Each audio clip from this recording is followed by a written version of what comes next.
தலைமுறையின் டாப் 10 செய்திகளில் டாப் 10 தமிழ்நாடு பகுதியை பார்க்கலாம்.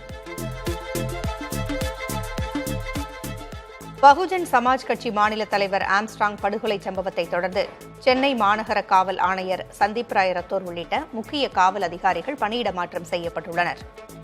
பகுஜன் சமாஜ் கட்சி மாநில தலைவர் ஆம்ஸ்ட்ராங் படுகொலை செய்யப்பட்டது பெரும் அதிர்வலைகளை ஏற்படுத்தியது. தமிழ்நாட்டில் சட்டம் ஒழுங்கு சரியில்லை என விமர்சனங்கள் எழுந்தன. இதையடுத்து முதலமைச்சரின் அறிவுறுத்தலின் பேரில் சென்னை காவல்துறையில் முக்கிய அதிகாரிகளை இடமாற்றம் செய்து உள்துறை செயலர் அமுதா உத்தரவிட்டுள்ளார். அதன்படி சென்னை மாநகர காவல் ஆணையர் சந்தீப் ராய் ரத்தோர் காவல் பயிற்சி கல்லூரி டிஜிபியாகவும் கூடுதல் பொறுப்பாக தமிழ்நாடு போலீஸ் அகாடமியின் இயக்குநராகவும் மாற்றப்பட்டுள்ளார். சட்டம் ஒழுங்கு ஏடிஜிபியாக இருந்த அருண் சென்னை மாநகர காவல் ஆணையராக நியமிக்கப்பட்டுள்ளார். சென்னை காவல் தலைமையக இயக்குநராக இருந்த டேவிட்சன் தேவாசீர்வாதத்தை சென்னை சட்டம் ஒழுங்கு ஏடிஜிபியாக நியமித்து உள்துறை செயலர் அமுதா உத்தரவிட்டிருக்கிறார்.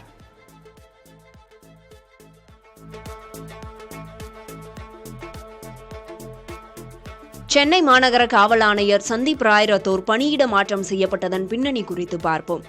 மத்திய அரசின் புதிய குற்றவியல் சட்டங்களுக்கு தமிழக அரசு எதிர்ப்பு தெரிவித்து வந்த நிலையில் சென்னை காவல் ஆணையராக இருந்த சந்தீப் ராய் ரத்தோர் தன்னை பொறுத்தவரை புதிய குற்றவியல் சட்டங்கள் வரவேற்கக்கூடியது என சில தினங்களுக்கு முன்பு கூறியது காவல்துறை வட்டாரத்தில் மட்டுமல்லாது அரசு துறை அதிகாரிகளிடமும் அதிருப்தியை ஏற்படுத்தியது. பகுஜன் சமாஜ் கட்சியின் மாநில தலைவர் ஆம்ஸ்ட்ராங் படுகொலை செய்யப்பட்ட நிலையில் அவரது உயிருக்கு அச்சுறுத்தல் என நுண்ணறிவு பிரிவு 3 முறை எச்சரித்துள்ளது. ஆனால் செய்தியாளர்கள் சந்திப்பில் ஆம்ஸ்ட்ராங்கிற்கான அச்சுறுத்தல் குறித்து நுண்ணறிவு பிரிவிடமிருந்து காவல்துறைக்கு எந்த எச்சரிக்கையும் வரவில்லை என ரத்தோர் கூறியிருந்தார். அத்துடன் தனியார் நிறுவன கட்ட பஞ்சாயத்து விவகாரத்தில் 50 கோடி ரூபாய் வரை பணம் பெற்றதாக சந்தீப் ராய் ரத்தோர் குற்றச்சாட்டு எழுந்தது. இதுவும் காவல்துறை வட்டாரத்தில் மிகுந்த சர்ச்சையை ஏற்படுத்தியது. இந்த நிலையில்தான் சந்தீப் ராய் ரத்தோர் சென்னை மாநகர காவல் ஆணையர் பதவியிலிருந்து விடுவிக்கப்பட்டுள்ளார்.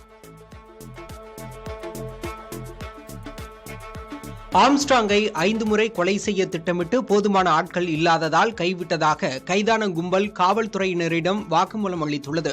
சென்னை பெரம்பூரைச் சேர்ந்த பகுஜன் சமாஜ் கட்சியின் மாநில தலைவர் ஆம்ஸ்ட்ராங்கை கடந்த 5ஆம் தேதி இரவு ஒரு கும்பல் சரமாரியாக வெட்டி படுகொலை செய்தது. இந்த சம்பவம் தமிழகத்தையே உலுக்கிய நிலையில் இதுவரை 11 நபர்களை செம்பியம் காவல்துறையினர் கைது செய்துள்ளனர். கடந்த ஆண்டு ரவுடி ஆற்காடு சுரேஷ் கொலை செய்யப்பட்டதற்கு பள்ளிக்கு பள்ளியாக ஆம்ஸ்ட்ராங்கை கொலை செய்ததாக ஆற்காடு சுரேஷின் சகோதரர் ஆற்காடு பாலா வாக்குமூலம் அளித்துள்ளார். குறிப்பாக 1 வருடமாக காத்திருந்த நிலையில் ஆற்காடு சுரேஷின் பிறந்த நாளில் ஆம்ஸ்ட்ராங்கை கொலை செய்ததாக வாக்குமூலம் அளித்துள்ளார். கைதான மற்றவர்களிடம் நடத்திய விசாரணையில் ஆம்ஸ்ட்ராங்கை கொல்ல 5 முறை ரூட் எடுத்த போதிலும் போதுமான ஆட்கள் தங்களிடம் இல்லாததால் கொலை செய்யும் திட்டத்தை கைவிட்டதாகவும் வாக்குமூலத்தில் தெரிவித்துள்ளதாகவும் கூறப்படுகிறது.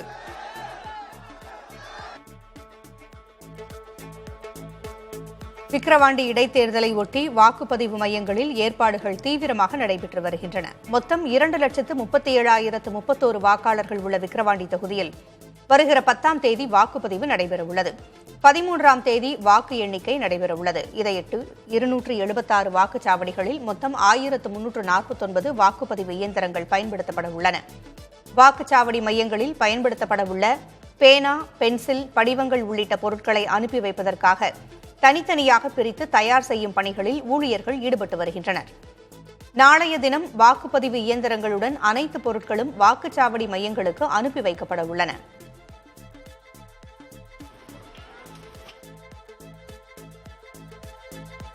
விழுப்புரம் மாவட்டம் மற்றும் விக்கிரவாண்டி தொகுதியில் கடந்த 3 ஆண்டுகளில் மேற்கொள்ளப்பட்ட திட்டங்கள் குறித்து தமிழ்நாடு அரசு விளக்கமளித்துள்ளது. தமிழ்நாடு அரசு வெளியிட்டுள்ள அறிக்கையில் காலை உணவு திட்டம் மூலம் விழுப்புரம் மாவட்டத்தில் 63,168 மாணவர்களும் விக்கிரவாண்டியில் 10,651 மாணவர்களும் பயன்பெற்று வருவதாக தெரிவித்துள்ளது. முதல்வரின் முகவரி திட்டம் மூலம் 1,24,356 மனுக்களில் விக்கிரவாண்டியில் மட்டும் 21,093 மனுக்களுக்கு தீர்வு காணப்பட்டுள்ளதாக கூறப்பட்டுள்ளது. விழுப்புரம் மாவட்டத்தில் கலைஞர் உரிமை தொகை திட்டத்தால் பயன்பெற்ற 3,40,9,257 குடும்ப தலைவிகளில் விக்கிரவாண்டியைச் சேர்ந்த 53,375 பேர் உள்ளதாக தமிழ்நாடு அரசு கூறியுள்ளது. புதுமை பெண் திட்டத்தின் கீழ் விழுப்புரம் மாவட்டத்தில் 9,488 மாணவிகளும் விக்கிரவாண்டி தொகுதியில் 738 மாணவிகளும் மாதம் 1000 ரூபாய் பெற்று வருவதாக குறிப்பிடப்பட்டுள்ளது. விக்கிரவாண்டியில் அமைச்சர் உதயநிதி பரப்புரையின் போது அழைத்து வரப்பட்டவர்களுக்கு டோக்கன் விநியோகிக்கப்பட்டு பணப்பட்டுவாடா செய்ததாக குற்றச்சாட்டு எழுந்துள்ளது. விக்கிரவாண்டி இடைத்தேர்தல் பரப்புரை இறுதி கட்டத்தை எட்டியுள்ள நிலையில் அமைச்சர் உதயநிதி ஸ்டாலின் பல்வேறு இடங்களில் பரப்புரையில் ஈடுபட்டார். இதற்காக பல்வேறு பகுதிகளைச் சேர்ந்தவர்களை திமுகவினர் அழைத்துச் சென்றுள்ளனர். 100 பேருக்கு 2 பொறுப்பாளர்கள் நியமிக்கப்பட்டு அவர்களின் பெயர் மற்றும் வாக்காளர் அடையாள அட்டை எண்ணை குறித்து வைத்துக் கொண்டுள்ளனர். பின்னர் பிஸ்கட், தண்ணீர் பாட்டிலுடன் ஒரு கவர் மற்றும் டோக்கனை விநியோகித்துள்ளனர். பரப்புரை முடிந்த பிறகு டோக்கன் வைத்திருந்த நபர்களுக்கு பணம் வழங்கப்பட்டதாக குற்றச்சாட்டு எழுந்துள்ளது. இதனிடையே பரப்புரைக்காக பொதுமக்களை அழைத்து வந்த வாகனங்களை ஒரு வழிச்சாலையில் நிறுத்தி வைத்ததால் அப்பகுதியில் கடும் போக்குவரத்து நெரிசல் ஏற்பட்டது. அதிமுக முன்னாள் அமைச்சர்கள் சி. விஜயபாஸ்கர், பி.வி. ரமணா உள்ளிட்டோர் மீதான குட்கா முறைகேட்டு வழக்கு தொடர்பான விசாரணையை சிறப்பு நீதிமன்றத்திற்கு மாற்றி சிபிஐ நீதிமன்றம் உத்தரவிட்டுள்ளது. தமிழ்நாட்டில் தடையை மீறி அதிகாரிகளுக்கு லஞ்சம் கொடுத்து குட்கா பொருட்களை விற்பனை செய்ததாக டெல்லி சிபிஐ வழக்கு பதிவு செய்தது. முன்னாள் அமைச்சர்கள் சி. விஜயபாஸ்கர், பி.வி. ரமணா, முன்னாள் டிஜிபி உள்ளிட்டோர் மீது சிபிஐ குற்றப்பத்திரிகை தாக்கல் செய்தது. முன்னாள் மற்றும் இந்நாள் சட்டமன்ற உறுப்பினர்களுக்கு தொடர்பு உள்ளதால் வழக்கை எம்பி மற்றும் எம்எல்ஏக்களுக்கு எதிரான குற்றங்களை விசாரிக்கும் சிறப்பு நீதிமன்றத்திற்கு மாற்றுவதாக கூறி சிபிஐ நீதிமன்ற நீதிபதி எழில் வளவன் உத்தரவிட்டுள்ளார்.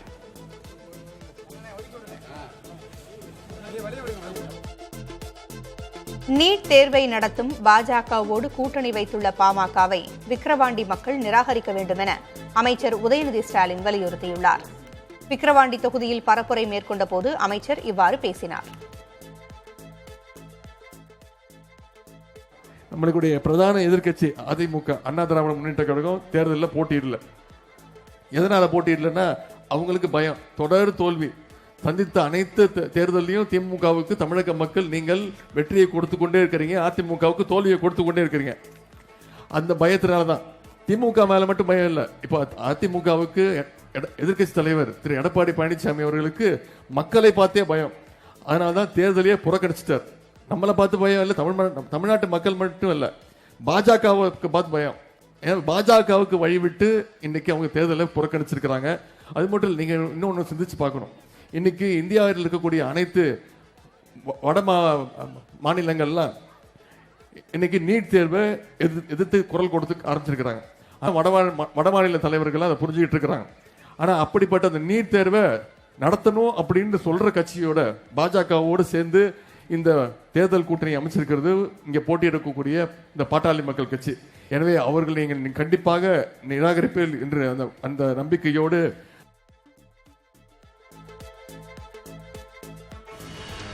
அதிமுகவை பலப்படுத்துவதற்கு எடப்பாடி பழனிசாமி பதவி விலக வேண்டும் என முன்னாள் முதலமைச்சர் ஓ பன்னீர்செல்வம் வலியுறுத்தியுள்ளார். அதிமுக இணைவதற்கு தான் எந்த தியாகத்தையும் செய்ய தயாராக உள்ளதாக குறிப்பிட்டுள்ள அவர், அதிமுக இணைய எடப்பாடி பழனிசாமி தியாகம் செய்ய தயாரா என கேள்வி எழுப்பியுள்ளார். தன்னை கட்சியில் சேர்க்குமாறு யாரிடமும் எந்த நேரத்திலும் கோரிக்கை வைக்கவில்லை என கூறியுள்ள ஓ பன்னீர்செல்வம், தன்னை கட்சியில் சேர்த்துக் கொள்ள மாட்டேன் என எடப்பாடி பழனிசாமி கூறுவது கேலி கூத்து என குறிப்பிட்டுள்ளார். அதிமுக பொதுச் செயலாளராக எடப்பாடி பழனிசாமி நீடிப்பதை கட்சி தொண்டர்கள், மக்கள் யாரும் விரும்பவில்லை எனவும், தாமாக பதவி விலக அவர் மறுத்தால் விலகுவதற்கான சூழலை மக்கள் உருவாக்குவார்கள் எனவும் ஓ பன்னீர்செல்வம் தெரிவித்துள்ளார். மேலும் எடப்பாடி பழனிசாமியால் அதிமுக அழிவு பாதைக்கு சென்று கொண்டிருப்பதாகவும், அவரை துரோகி எனவும் கடுமையாக விமர்சித்துள்ளார்.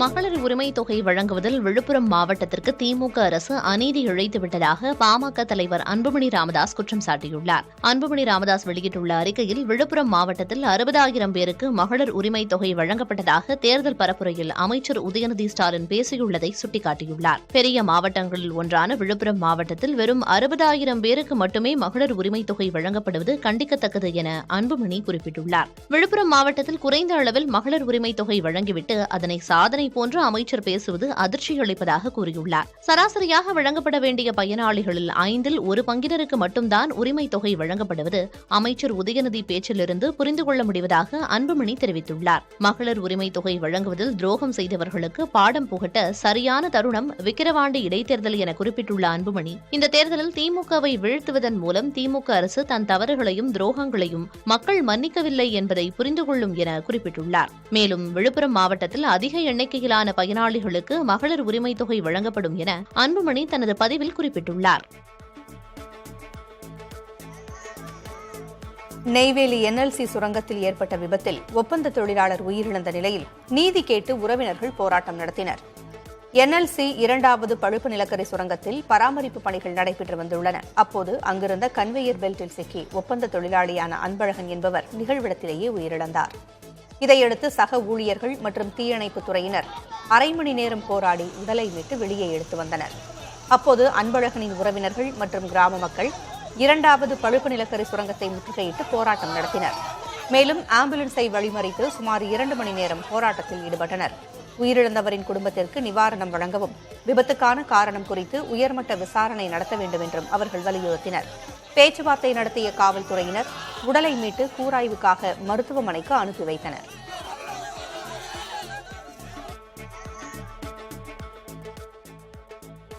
சென்னையில் செல்லப்பிராணிகளை வளர்ப்போர் 3 மாதங்களுக்குள் உரிமம் பெற வேண்டும் என மாநகராட்சி ஆணையர் ராதாகிருஷ்ணன் தெரிவித்துள்ளார். செய்தியாளர்களை சந்தித்த அவர் மூளையை உண்ணும் அமீபா நோய் குறித்து பதற்றம் வேண்டாம் என்று அறிவுறுத்தியுள்ளார். அடுத்த 3 மாதத்துக்குள்ள எல்லாரும் பண்ணோம் அப்படிங்கிறது எங்களோட வேண்டுகோள். அதற்கு பிறகு வீட்டுக்கு வீடு வந்து அது ஏனென்றால் என்ன மாதிரி பிரீடு இருக்கு, அவங்க கரெக்டா பிரீட் பண்ணும்போது இன்டிஸ்கிரிமினேட் பிரீடிங் அலோவ் பண்ணக்கூடாது, அவங்க தடுப்பூசி போட்டு அந்த அவங்களோட செல்லப்பிராணிக்கு போடுறாங்களா, அது மட்டும் இல்லாமல் வெளியே இடத்துக்கு கொண்டு போகும்போது என்ன ஏற்பாடு பண்ண எல்லாத்தையும் கணக்கீடு செய்வதற்கு கம்பேனியன் பெட் அனிமல் லைசன்ஸ் முக்கியம். 1 in 6 என்று ரேபீஸ் தவிர மற்ற தடுப்பூசிகளும் நம்ம தெருநாய்களுக்கு போடக்கூடிய திட்டம் அறிவித்து நம்ம கவுன்சிலோட அப்ரூவலோட நம்ம அதை பண்ண இருக்கிறோம்ங்கிறதையும் சொல்றோம். நம்ம எந்த நோயை பொறுத்த வரைக்கும் நானே ஏற்கனவே சுகாதாரத்தில் இருந்ததுனால சொன்னேன், ஒன்று தேவையற்ற பதட்டம் இருக்கக்கூடாது, அதே நேரத்தில் நம்ம கவனக்குறைவா இருக்கக்கூடாது. பர்டிகுலர்லி ஸ்விம்மிங் பூல் மூலமாக நம்மளுக்கு இந்த பர்டிகுலர் டிசீஸ் வருதுங்கிறது கேரளாவில் சொல்றோம். வாக்குவாதம் சலசலப்புக்கு மத்தியில் கோவை மாநகராட்சி மேயர் கல்பனா ஆனந்த்குமாரின் ராஜினாமா கடிதம் மாநகராட்சி சிறப்பு கூட்டத்தில் ஏற்றுக்கொள்ளப்பட்டு தீர்மானம் நிறைவேற்றப்பட்டுள்ளது. கோவை மாநகராட்சி மேயராக இருந்த கல்பனா ஆனந்த்குமார் கடந்த 3ஆம் தேதி தனது ராஜினாமா கடிதத்தை மாநகராட்சி ஆணையர் சிவகுரு பிரபாகரனிடம் வழங்கினார். உடல்நிலை மற்றும் குடும்ப சூழல் காரணமாக ராஜினாமா செய்வதாக அந்த கடிதத்தில் தெரிவித்திருந்தார். இந்நிலையில் மாநகராட்சி சிறப்பு கூட்டம் துணை மேயர் வெற்றிச்செல்வன் தலைமையில் நடைபெற்றது. இந்த கூட்டத்தில் மேயர் ராஜினாமா கடிதம் கொடுத்திருப்பது பொருளாக வைக்கப்பட்டது. அதில் மேயர் கல்பனாவின் ராஜினாமா கடிதத்தை ஏற்றுக்கொள்வது என தீர்மானம் நிறைவேற்றப்பட்டது. அப்போது மேயர் கல்பனா ராஜினாமா செய்வதற்கு என்ன காரணம் என்பது குறித்து அதிமுக கவுன்சிலர் பிரபாகரன் கேள்வி எழுப்பினார். இதனால் திமுக அதிமுக கவுன்சிலர்கள் இடையே வாக்குவாதம் ஏற்பட்டது. அதிமுகவின் மா வேலுச்சாமி மேயராக இருந்து ராஜினாமா செய்தபொழுது விவாதம் நடத்தினீர்களா என கேட்டு வாக்குவாதத்தில் ஈடுபட்டனர். இதனால் சிறிது நேரம் பரபரப்பான சூழல் நிலவியது.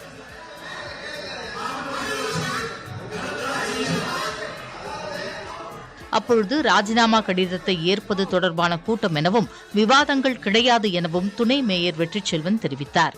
இதனையடுத்து கூட்டம் நிறைவடைந்ததாக அறிவிக்கப்பட்டது. மாநகராட்சி கூட்டம் தொடங்கிய 9 நிமிடத்திலேயே நிறைவு செய்யப்பட்டது.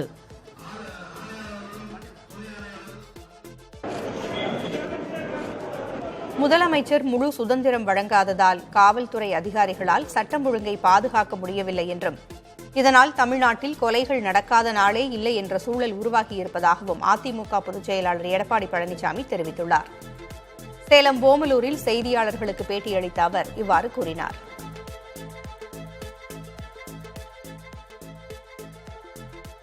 ஐஜி மாத்தினதுனால சட்ட ஒழுங்கு சிறப்பாக இருந்துடாது. நிர்வாகம் சரியாக இருந்தால்தான் சட்ட ஒழுங்கு காக்க முடியும். இன்றைக்கு காவல்துறை பொறுப்பை வைக்கின்றவர் முதலமைச்சர். அந்த முதலமைச்சர் சரியான முறையிலே இந்த துறையை திறமையாக செயல்பட்டிருந்தால் சட்ட ஒழுங்கு காக்கப்பட்டிருக்கிறது. அதனால தான் எங்க பார்த்தாலும் போதைப் பொருள் விற்பனை தாராளமாக இருக்குது. எங்க பார்த்தாலும் கொலை, கொள்ளை, திருட்டு, வழிப்பறிவு, பாலியல் கூட தொடர்ந்து நடந்த ஒன்று இருக்குது. கொலை நடக்காத நாளே இல்லை. எங்க பார்த்தாலும் ரவுடிகளுடைய ராஜ்யமா இருந்துட்டு இருக்குது. இதையெல்லாம் ஒடுக்க வேண்டும் என்று சொன்னால் காவல்துறைக்கு முழு சுதந்திரம் வழங்கப்பட்டால்தான் தமிழகத்தில் சட்ட ஒழுங்கு பாதுகாக்க முடியும், ரவுடிகளை அடக்க முடியும், இன்றைக்கு பொதுமக்களுக்கும் பாதுகாப்பு இல்லை, பெண்களுக்கும் பாதுகாப்பு இல்லை, அரசியல் கட்சியை சேர்ந்த பொறுப்பாளர்களுக்கும் பாதுகாப்பு இல்லை. ரஷ்ய சுற்றுப்பயணம் பிராந்திய அளவில் அமைதியை ஏற்படுத்த உதவும் என பிரதமர் மோடி நம்பிக்கை தெரிவித்துள்ளார். அரசுமுறை பயணமாக ரஷ்யா சென்றுள்ள பிரதமர் மோடி அந்நாட்டு அதிபர் விளாடிமிர் புதினுடன் முக்கிய பேச்சுவார்த்தை நடத்தவுள்ளார். அப்போது இரு நாடுகளிடையே முக்கிய ஒப்பந்தங்கள் கையெழுத்தாகும் என்று எதிர்பார்க்கப்படுகிறது. பாதுகாப்பு, வெளியுறவு, பொருளாதாரம் உள்ளிட்ட முக்கிய விவகாரங்கள் குறித்து இரு நாட்டு தலைவர்களும் விவாதிக்க உள்ளனர். இந்தியா, ரஷ்யா இடையிலான 22வது உச்சி மாநாட்டிலும் அவர் பங்கேற்கிறார். இந்த பயணத்தின் போது உக்ரைனுடன் போர் நிறுத்தம் தொடர்பாக பேச்சுவார்த்தை நடத்த பிரதமர் மோடி வலியுறுத்துவார் என்று கூறப்படுகிறது. கடந்த 2019ஆம் ஆண்டு பிரதமர் மோடி ரஷ்யா சென்றிருந்தார். ரஷ்ய பயணத்தை முடித்துக் கொண்டு பிரதமர் மோடி ஆஸ்திரியா செல்கிறார். 41 ஆண்டுகளுக்கு பிறகு ஆஸ்திரியா செல்லும் முதல் இந்திய பிரதமர் என்ற பெருமையை மோடி பெறவுள்ளார்.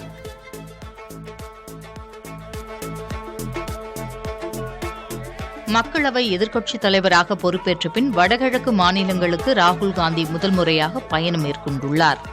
கனமழை வெள்ளத்தால் அசாம் மாநிலத்தில் 22 லட்சத்திற்கும் அதிகமான மக்கள் பாதிக்கப்பட்டுள்ளனர்.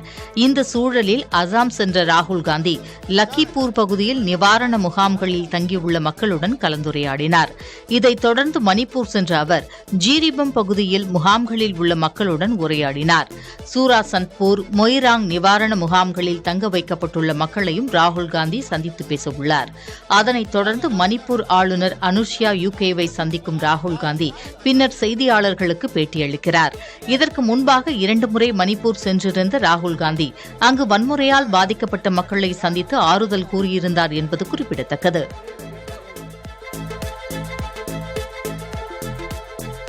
ஜார்க்கண்டில் புதிதாக பதவியேற்ற முதலமைச்சர் ஹேமந்த் சோரன் அம்மாநில சட்டப்பேரவையில் நடைபெற்ற நம்பிக்கை வாக்கெடுப்பில் வெற்றி பெற்றுள்ளார். ஜார்க்கண்ட் மாநிலத்தில் ஜார்க்கண்ட் முக்தி மோர்ச்சா தலைமையில் காங்கிரஸ், ராஷ்டிரிய ஜனதா தள கட்சிகளின் கூட்டணி ஆட்சி நடைபெற்று வருகிறது. நில மோசடி தொடர்புடைய சட்டவிரோத பண பரிவர்த்தனை வழக்கில் கடந்த ஜனவரி மாதம் கைதான ஹேமந்த் சோரன் அண்மையில் ஜாமீனில் விடுவிக்கப்பட்டார். இதையடுத்து முதலமைச்சராக பதவி வகித்து வந்த சம்பாய் சோரன் தனது பதவியை ராஜினாமா செய்தார். கூட்டணி கட்சிகளின் ஆதரவோடு மீண்டும் முதலமைச்சராக ஹேமந்த் சோரன் பதவியேற்றார். இதையடுத்து ஜார்க்கண்ட் சட்டப்பேரவையில் இன்று நம்பிக்கை வாக்கெடுப்பு நடைபெற்றது. 81 உறுப்பினர்களை கொண்ட ஜார்க்கண்ட் சட்டப்பேரவையில் பெரும்பான்மைக்கு 41 எம்எல்ஏக்களின் ஆதரவு தேவை. ஜேஎம்எம் கட்சிக்கு 27 எம்எல்ஏக்கள், காங்கிரசிற்கு 17, ராஷ்டிரிய ஜனதா தளத்திற்கு 1 எம்எல்ஏ என 45 எம்எல்ஏக்களின் ஆதரவு இருந்ததால் ஹேமந்த் சோரன் அரசு நம்பிக்கை வாக்கெடுப்பில் வெற்றி பெற்றது. ஜார்க்கண்ட் மாநிலத்தில் பாஜகவிற்கு 24 எம்எல்ஏக்கள் உள்ளனர்.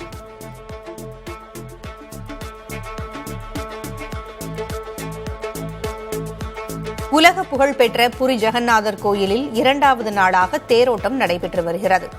லட்சக்கணக்கான பக்தர்கள் பங்கேற்றுள்ள திருவிழாவில் கூட்ட நெரிசலில் சிக்கி 2 பேர் உயிரிழந்துள்ளனர். 100க்கும் மேற்பட்டோர் காயமடைந்துள்ளனர். ஒடிஷாவில் உள்ள புகழ்பெற்ற புரி ஜெகநாதர் கோவிலில் ஆண்டுதோறும் ஜூலை மாதத்தில் தேரோட்டம் நடைபெறுவது வழக்கம்.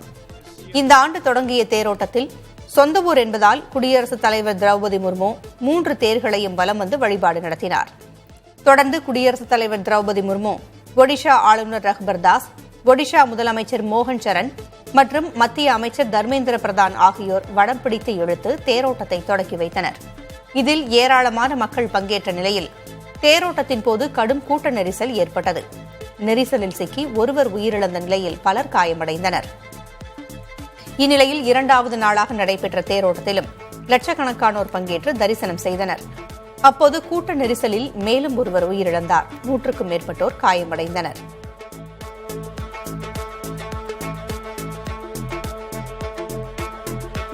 T20 உலகக்கோப்பையை வென்ற இந்திய அணிக்கு 125 கோடி ரூபாயை இந்திய கிரிக்கெட் வாரியம் பரிசுத் தொகையாக அறிவித்திருந்த நிலையில் எந்தெந்த வீரர்களுக்கு எவ்வளவு தொகை என்ற விவரம் வெளியாகியுள்ளது. கேப்டன் ரோஹித் சர்மா, விராட் கோலி போன்ற பிளேயிங் 11இல் இடம்பெற்றிருந்த 11 வீரர்கள் மற்றும் ஒரு போட்டியில் கூட களமிறக்கப்படாமல் இருந்த சஞ்சு சாம்சன், ஜெய்ஸ்வால் மற்றும் சாஹல் உள்ளிட்ட 15 வீரர்களுக்கு தலா 5 கோடி ரூபாய் வழங்கப்படும் என அறிவிக்கப்பட்டுள்ளது. அத்துடன் இந்திய கிரிக்கெட் அணியின் தலைமை பயிற்சியாளராக இருந்த ராகுல் டிராவிடும் 5 கோடி ரூபாய் பெறவுள்ளார். இவர்களோடு பேட்டிங் பயிற்சியாளர் விக்ரம் ரத்தோர், ஃபீல்டிங் பயிற்சியாளர் திலீப், பந்துவீச்சு பயிற்சியாளர் பரஸ் மாம்ப்ரே ஆகியோருக்கு தலா 2.5 கோடி ரூபாய் வழங்கப்பட உள்ளது. மேலும் இந்திய அணியில் இடம்பெற்றிருந்த பிசியோதெரபிஸ்ட் 3 பேர் உட்பட 9 பேருக்கு தலா 2 கோடி ரூபாயும் பரிசு தொகையிலிருந்து பகிர்ந்தளிக்கப்பட உள்ளது.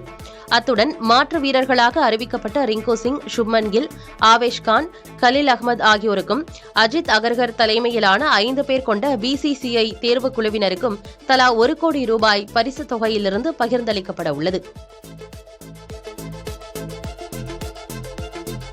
ஆனந்த் அம்பானியின் திருமணம் நெருங்கும் நிலையில் அவர்கள் இல்லத்தில் கிரகசாந்தி பூஜை நடைபெற்றது. ஆனந்த் அம்பானி, ராதிகா மெர்ச்சன்ட் இவர்களின் திருமணம் பற்றிதான் தற்போது வணிக உலகில் பரபரப்பான பேச்சுக்கள். திருமண பேச்சு தொடங்கிய நாள் முதலே ஆடம்பரத்திற்கு குறைவில்லாத வகையில் பிரம்மாண்டமான நிகழ்ச்சிகளும் விருந்து உபசரிப்புகளும் நடைபெற்று வருகின்றன. திருமண ஜோடிகள் அணிந்து கொள்ளும் ஆடைகள் மற்றும் ஆபரணங்களை பற்றிய செய்திகள்தான் தற்போது சமூக வலைதளங்களில் ட்ரெண்ட் ஆகி வருகிறது. ஜூலை 12ஆம் தேதி இவர்களின் திருமணம் நடைபெற உள்ள நிலையில் தினமும் ஒரு சுப நிகழ்வு முகேஷ் அம்பானியின் அன்டிலியா இல்லத்தில் நடைபெற்று வருகிறது. அந்த வகையில் ஆனந்த் அம்பானி, ராதிகா மெர்ச்சன்ட் ஆகிய இருவரும் குடும்பத்தினருடன் இணைந்து கிரகசாந்தி பூஜை செய்தனர். அப்போது ராதிகா மெர்ச்சன்ட் தங்க நிற புடவை உடுத்தி விலை உயர்ந்த ஆபரணங்களை அணிந்திருந்தார். ஆனந்த் அம்பானி சிவப்பு நிற குர்தாவுடன் தங்க நிற ஜாக்கெட் அணிந்திருந்தார்.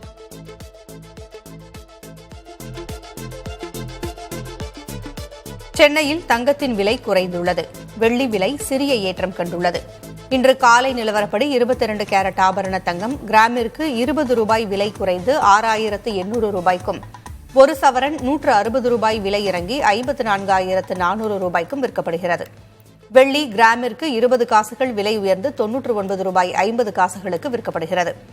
முன்னதாக 3 நாட்களில் தங்கம் சவரனுக்கு 1000 ரூபாய் விலை அதிகரித்திருந்த நிலையில் இன்று சிறிய இறக்கம் கண்டுள்ளது.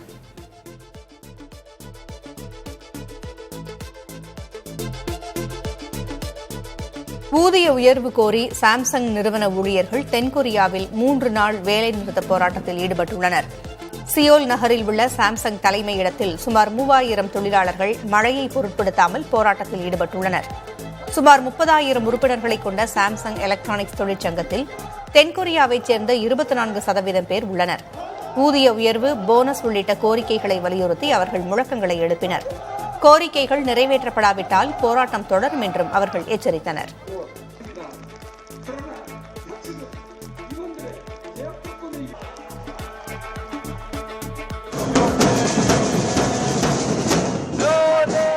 இஸ்ரேலில் பிரதமர் பெஞ்சமின் நெதன்யாகுவின் இல்லம் முன்பு ஏராளமானோர் போராட்டத்தில் ஈடுபட்டனர். பிரதமர் பெஞ்சமின் பதவி விலக வேண்டுமென அவர்கள் வலியுறுத்தி முழக்கங்களை எழுப்பினர்.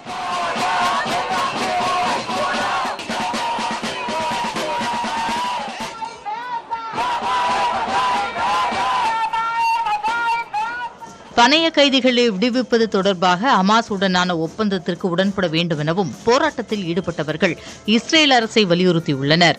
கடந்த அக்டோபர் மாதம் இஸ்ரேல் மீது ஹமாஸ் அமைப்பினர் தாக்குதல் நடத்தியதில் 12,000க்கும் மேற்பட்டோர் கொல்லப்பட்டனர்.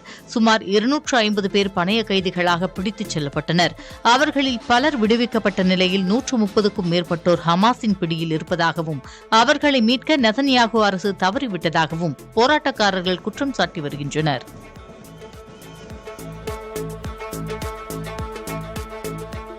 இந்தோனேஷியாவின் சுலாவேசி தீவில் தொடர் மழையால் ஏற்பட்ட நிலச்சரிவில் சிக்கி சிறார் உட்பட 12 பேர் உயிரிழந்துள்ளனர்.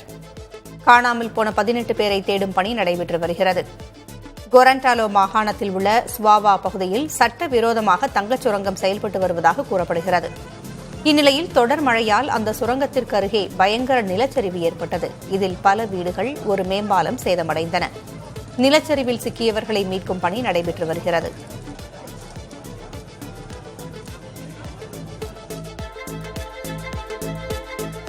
சீனாவில் உடைப்பு ஏற்பட்ட 2வது பெரிய ஏரியை சீரமைக்கும் பணிகள் நடைபெற்று வருகின்றன. அணையின் குறுக்கே உடைந்த பகுதியில் கற்கள் மற்றும் பாறைகளை கொட்டி உடைப்பை சரி செய்யும் பணி மும்முரமாக நடைபெற்று வருகிறது. சீனாவில் அண்மையில் பெய்த தொடர் மழையால் ஹூனான் மாகாணத்தில் உள்ள டாங்டிங் ஏரியில் உடைப்பு ஏற்பட்டது. இதனால் அருகில் உள்ள குடியிருப்பு பகுதிகள் வெள்ளத்தில் மூழ்கின. சுமார் 7,500 பேர் பாதுகாப்பான இடங்களுக்கு வெளியேற்றப்பட்டனர். தொடர் மழையால் சீனாவின் மிலோ ஆற்றில் கடந்த 70 ஆண்டுகளில் இல்லாத அளவிற்கு நீர்மட்டம் உயர்ந்துள்ளது.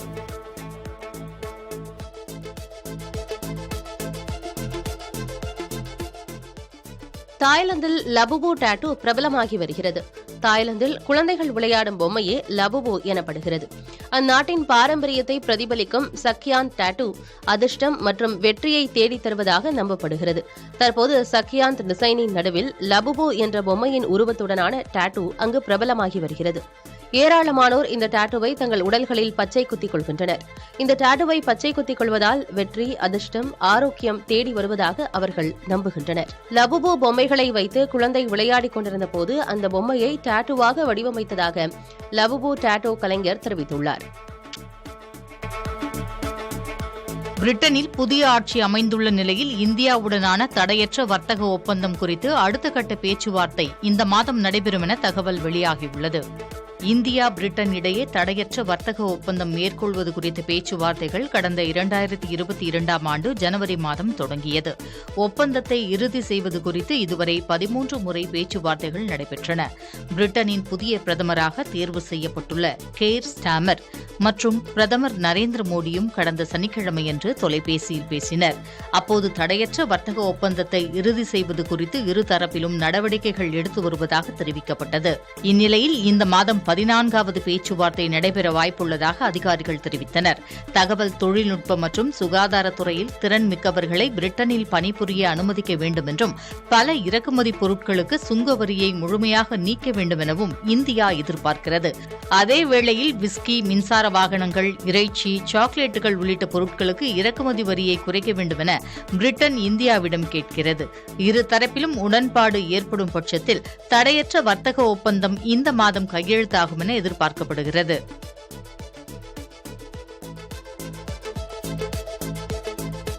இந்திய பங்குச் சந்தைகளில் அந்நிய முதலீட்டாளர்கள் ஜூலை மாதத்தின் முதல் வாரத்தில் 7,900 கோடி ரூபாயை முதலீடு செய்துள்ளனர். நடப்பாண்டின் ஏப்ரல், மே மாதங்களில் அந்நிய முதலீடுகள் சந்தைகளிலிருந்து வெளியேறிய நிலையில் ஜூன் மற்றும் ஜூலையில் திரும்ப வந்து கொண்டிருப்பது புள்ளி விவரங்களில் தெரியவந்துள்ளது. மக்களவைத் தேர்தலுக்கு முன் ஏப்ரல் மாதத்தில் 8,700 கோடி ரூபாயும், மே மாதத்தில் 25,586 கோடி ரூபாய் மதிப்பிலும் அந்நிய முதலீட்டாளர்கள் இந்திய பங்குச் சந்தைகளில் பங்குகளை விற்றனர். அதைத் தொடர்ந்து ஜூன் மாதத்தில் 26,565 கோடி ரூபாயை முதலீடு செய்த அந்நிய முதலீட்டாளர்கள் ஜூலை 5ஆம் தேதி வரை 7,900 கோடி ரூபாயை முதலீடு செய்திருப்பது புள்ளி விவரங்களில் தெரியவந்துள்ளது. பொருளாதாரம் வளர்ச்சிப் பாதையில் இருப்பது, முதல் காலாண்டின் நிதிநிலை அறிக்கைகள் திருப்திகரமாக இருப்பதும் இந்திய பங்குச் சந்தைகளில் அந்நிய முதலீடுகள் குவிய காரணமாக பார்க்கப்படுகிறது.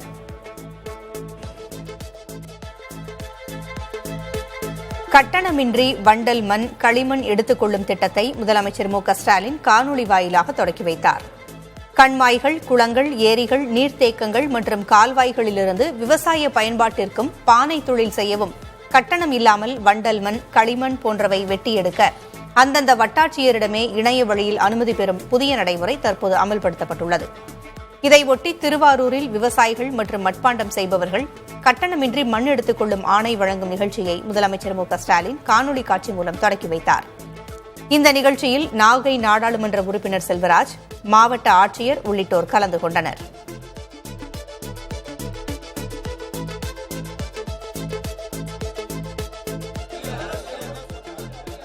புதிய குற்றவியல் சட்டங்களை எதிர்த்து நாடு முழுவதும் வழக்கறிஞர்கள் போராட்டத்தில் ஈடுபட்டு வருகின்றனர்.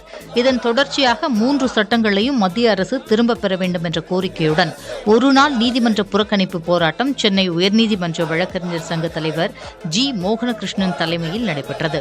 இதில் வழக்கறிஞர் சங்க செயலாளர் கிருஷ்ணகுமார், பொருளாளர் ராஜேஷ், நூலகர் VM ரகு, ரமேஷ் உள்பட ஏராளமான வழக்கறிஞர்கள் நீதிமன்ற புறக்கணிப்பில் ஈடுபட்டு கோஷங்களை எழுப்பினார்கள். இதன் காரணமாக வழக்குகள் விசாரணை தள்ளி வைக்கப்பட்டது. இதே கோரிக்கைகளை வலியுறுத்தி புதுச்சேரி மாநில அதிமுக வழக்கறிஞர் சங்கத்தினர் கண்டன ஆர்ப்பாட்டத்தில் ஈடுபட்டனர். நீதிமன்ற நுழைவாயிலில் இந்த ஆர்ப்பாட்டம் நடைபெற்றது. இதேபோல் நாகை மாவட்டம் வேதாரண்யத்தில் குற்றவியல் சட்டங்களை எதிர்த்து நீதிமன்ற பணிகளை புறக்கணித்து வழக்கறிஞர்கள் போராட்டத்தில் ஈடுபட்டனர். இதனால் நீதிமன்ற பணிகள் கடுமையாக பாதிக்கப்பட்டுள்ளது.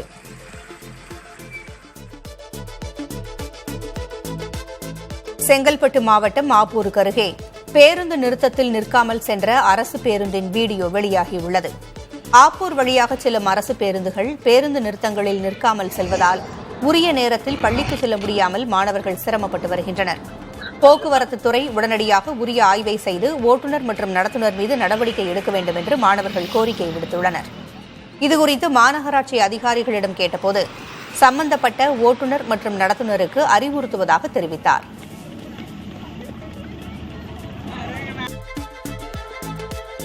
கிருஷ்ணகிரி மாவட்டம் ஒசூரில் ஏடிஎம் இயந்திரத்தை உடைத்து சுமார் 14 லட்சம் ரூபாயை கொள்ளையடித்த கும்பலை பிடிக்க 10 தனிப்படைகள் அமைக்கப்பட்டுள்ளன. என்ஜிஜிஓ காலனி பகுதியில் உள்ள ஐடிபிஐ வங்கியின் ஏடிஎம் மையத்திற்குள் நுழைந்த நபர்கள் வெல்டிங் இயந்திரத்தால் துளையிட்டு 14,50,000 ரூபாயை கொள்ளையடித்துச் சென்றுள்ளனர். இதேபோல கடந்த 5ஆம் தேதி ஆவலப்பள்ளி பகுதியில் உள்ள ஏடிஎம் மையத்தில் கொள்ளை முயற்சி நடந்துள்ளது. இதுதவிர கடந்த சில நாட்களில் கர்நாடகா மற்றும் ஆந்திராவில் உள்ள ஏடிஎம் இயந்திரங்களை உடைத்து சுமார் 50 லட்சம் ரூபாய் கொள்ளையடிக்கப்பட்டுள்ளது. இந்த ஏடிஎம் கொள்ளைகளில் ஈடுபட்ட கும்பலின் கைரேகைகள் ஒன்றாக இருப்பது விசாரணையில் தெரியவந்துள்ளது. மேலும் வட மாநிலங்களைச் சேர்ந்தவர்கள் கொள்ளையில் ஈடுபட்டதாக காவல்துறையினர் தெரிவித்துள்ளனர். இதையடுத்து சேலம் சரக டிஐஜி உமா ஏடிஎம் மையத்தை பார்வையிட்டு விசாரணை நடத்தினார். பின்னர் பேசிய அவர் கொள்ளை தொடர்பாக 10 தனிப்படைகள் அமைக்கப்பட்டிருப்பதாக தெரிவித்தார்.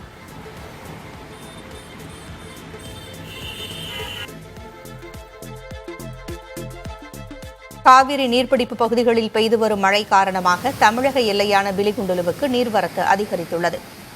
கர்நாடக காவிரி நீர்பிடிப்பு பகுதிகளில் கனமழை பெய்து வருவதால் கபினி மற்றும் கிருஷ்ணராஜசாகர் அணைகளின் நீர்மட்டம் வேகமாக உயர்ந்து வருகிறது. 2 அணைகளிலிருந்தும் வினாடிக்கு 4,554 கன அடி நீர் திறந்துவிடப்பட்டு வருகிறது.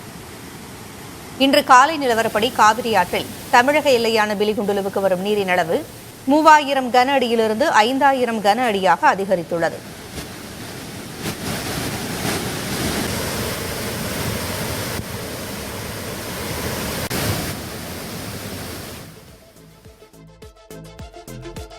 கன்னியாகுமரியில் நகைக்கடையில் 2 பேர் தங்க நகைகளை திருடிச் செல்லும் சிசிடிவி காட்சிகள் வெளியாகியுள்ளன. கூனாலுமூடு பகுதியில் உள்ள நகைக்கடைக்குள் ஆளில்லாத நேரத்தில் புகுந்த 2 திருநகைகள் 6 சவர நகைகளை திருடிச் சென்றுள்ளனர். இதுகுறித்து கடையின் உரிமையாளர் காவல் நிலையத்தில் புகார் கொடுத்துள்ளார். அதன் அடிப்படையில் திருநகைகளை பிடித்து விசாரணை செய்ததில் தாங்கள் நகைகளை திருடியதை ஒப்புக்கொண்டுள்ளனர். நகைகளை விற்று பணமாக மாற்றி வைத்திருப்பதாகவும் அதனை திருப்பித் தருவதாகவும் அவர்கள் கூறியுள்ளனர். பணம் திரும்ப கிடைத்ததால் கடையின் உரிமையாளர் புகாரை வாபஸ் பெற்றுள்ளார். இதையடுத்து திருநகைகளை காவல்துறையினர் எச்சரித்து அனுப்பினர். இந்நிலையில் நகைகளை திருடியது தொடர்பான காட்சிகள் தற்போது வெளியாகியுள்ளன. காவிரி நீர்பிடிப்பு பகுதிகளில் மழை சற்று குறைந்ததால் கிருஷ்ணராஜசாகர் அணைக்கு நீர்வரத்து 11,000 கனஅடியிலிருந்து தற்போது 8,425 கனஅடியாக குறைந்துள்ளது. காவிரி ஆற்றில் உபரி நீர் திறப்பு 517 கனஅடியாக உள்ளது. இதேபோல கபினி அணைக்கு நீர்வரத்து 4,711 கனஅடியாக குறைந்துள்ளது. இதனால் அணையிலிருந்து திறக்கப்படும் நீரின் அளவு 2,292 கனஅடியாக குறைக்கப்பட்டுள்ளது. 2 அணைகளில் இருந்தும் திறக்கப்பட்ட நீரின் அளவு குறைக்கப்பட்டுள்ளதால் மேட்டூர் அணைக்கான நீர்வரத்து 2,149 கனஅடியாக சரிந்துள்ளது. இருப்பினும் அணைக்கான நீர்வரத்தை விட நீர் திறப்பு குறைவாக இருப்பதால் நீர்மட்டம் தொடர்ந்து உயர்ந்து வருகிறது. இன்று காலை நிலவரப்படி மேட்டூர் அணையின் நீர்மட்டம் 40.22 அடியாக உயர்ந்துள்ளது. புதுக்கோட்டை மாவட்டம் காசிம் புதுப்பேட்டையில் உள்ள அரசு பள்ளியில் 111 மாணவர்களுக்கு 2 தற்காலிக ஆசிரியர்கள் மட்டும் உள்ள அவலம் ஏற்பட்டுள்ளது. 111 மாணவர்கள் காசிம் புதுப்பேட்டை பள்ளியில் பயின்று வரும் நிலையில் இங்கு பணியாற்றிய தலைமை ஆசிரியர், 2 பட்டதாரி ஆசிரியர் மற்றும் இடைநிலை ஆசிரியர்கள் ஆகியோர் கலந்தாய்வு மூலம் இடமாறுதலில் சென்றுவிட்டனர். தற்போது 2 தற்காலிக ஆசிரியர்களை கொண்டு பள்ளி செயல்பட்டு வருகிறது. நிரந்தர ஆசிரியர்கள் யாரையும் நியமிக்காததால் மாணவர்களின் கல்வி கேள்விக்குறியாகி இருப்பதாக பெற்றோர்கள் குற்றஞ்சாட்டியுள்ளனர். உடனடியாக நிரந்தர ஆசிரியர்களை நியமிக்க வேண்டும் என்று வலியுறுத்தியுள்ளனர். இதுகுறித்து மாவட்ட தொடக்கக்கல்வி அலுவலர் சண்முகத்திடம் கேட்டபோது விரைவில் ஆசிரியர்களை நியமிக்க நடவடிக்கை எடுப்பதாக கூறினார்.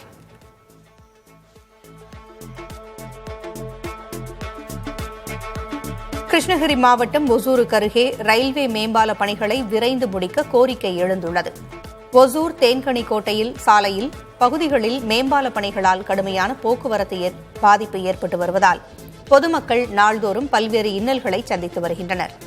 இந்த நிலையில் கடந்த 2 மாதங்களுக்கு முன்பாக அன்னை நகர், SM நகர் ஆகிய பகுதிகளில் ரயில்வே பாலங்கள் மூடப்பட்டு பணிகள் நடந்து வருகின்றன. இதனால் இந்த பகுதி மக்கள் மற்றும் பள்ளி மாணவர்கள் ஆபத்தான முறையில் ரயில் பாதையை கடந்து செல்லும் சூழ்நிலைக்கு தள்ளப்பட்டுள்ளனர். மாற்றுப்பாதை ஏற்படுத்தி தரக்கோரி போராட்டங்கள் நடத்தியும் பலன் இல்லை என்று கூறப்படுகிறது. விபத்துகள் ஏற்படும் முன் பணியை விரைந்து முடிக்க வேண்டும் என்று வேண்டுகோள் விடுத்துள்ளனர்.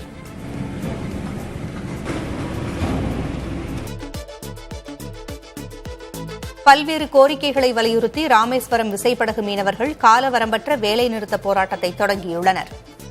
ஏற்றுமதி ரக மீன்களுக்கு உரிய விலை கிடைக்க மாவட்ட நிர்வாகம் நடவடிக்கை எடுக்க வேண்டும் என்பது உள்ளிட்ட கோரிக்கைகளை வலியுறுத்தி மீனவர்கள் போராட்டத்தை தொடங்கியுள்ளனர்.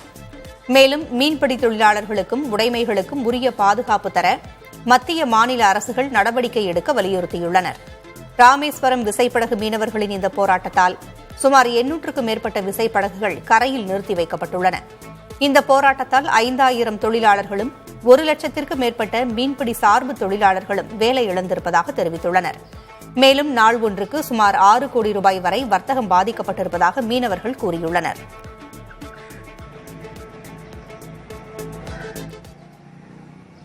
எங்களுக்கு மீன்பாடு ஓரளவில் வந்துச்சு. ஆனால் எதுக்குமே இறால், மீன், நண்டு, கனவா எதுக்குமே பாதி விலை கூட இல்லை. எங்களுக்கு 60 நாளைக்கு முன்னாடி இருந்த விலையில் பாதி விலை கூட இல்லை. நான் 600 700 போன இறால் வெறும் 300 320 தான் போச்சு. அதனால் நாங்கள் போய் டீசலுக்கு நாங்கள் வாங்கின பிடிச்ச சாமான், வாங்கின சாமான், போட்ட மடி இதுகளுக்கு தான் கரெக்டாக இருந்துச்சு. எங்களுக்கு எந்த மிச்சவாடுமே இல்லை. இந்த விலைவாசினால் எங்களுக்கு ஒன்றுமே கிடைக்கல. அதனால் இந்த அரசாங்கம் தலையிட்டு எங்களுக்கு இந்த விலைவாசியில் எங்களுக்கு வாங்கி தந்தால் கொஞ்சம் நல்லா இருக்கும்.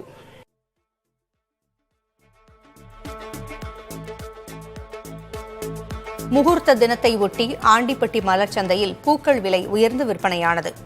சுற்றுவட்டார பகுதிகளான கன்னியப்பிள்ளைப்பட்டி, ராஜதானி, தெப்பம்பட்டி உள்ளிட்ட பல்வேறு பகுதிகளில் மல்லிகை, முல்லை, ரோஜா உள்ளிட்ட ஏராளமான பூக்கள் அதிக அளவில் சாகுபடி செய்யப்பட்டுள்ளன. முகூர்த்த நாளையொட்டி பூக்களின் தேவை அதிகரித்திருப்பதால் விலை உயர்ந்துள்ளது. மல்லிகை, கனகாம்பரம் பூ ஆகியன 1 கிலோ 400 ரூபாய்க்கும், பிச்சி, முல்லைப்பூ போன்றவை 300 ரூபாய்க்கும், பன்னீர் ரோஜா கிலோ 40 ரூபாய்க்கும் விலை உயர்ந்து ஏலம் போனதால் விவசாயிகள் மகிழ்ச்சியடைந்தனர்.